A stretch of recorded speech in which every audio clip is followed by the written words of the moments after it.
You mentioned machine learning. What have you done to learn about artificial intelligence and machine learning? That's a really super interesting field. Um, but just like product management, it doesn't seem like there's one path, right?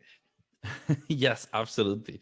So I think on the um, there's the growing your interest part, which is you're going to learn about, reading articles or news about AI and machine learning, and it's always interesting. And it's usually the fancy stuff, like, oh, this company created this AI software that is the best chatbot in the world, and what's not. So, like, those type of news are very super interesting and really catchy and easy to digest. And so, definitely reading about those, it just reminds you that the power of AI and machine learning, it's huge.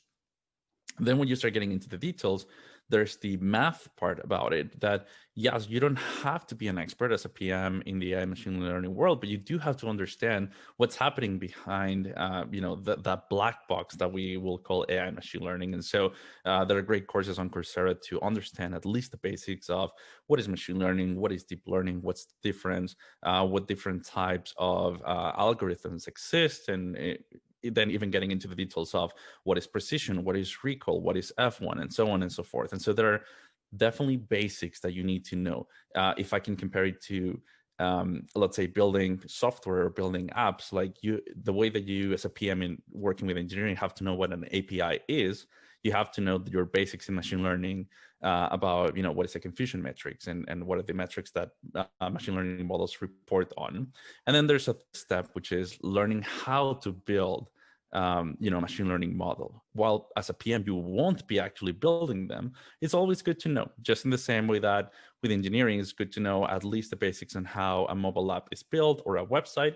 In machine learning, if you take a course, there are fantastic courses on, sorry if I'm mispronouncing this, but Kaggle website. They have fantastic courses for data science, and some competitions to learning how to build them. Will actually just make you feel more comfortable when data scientists talk about the algorithms and what's happening behind the scenes.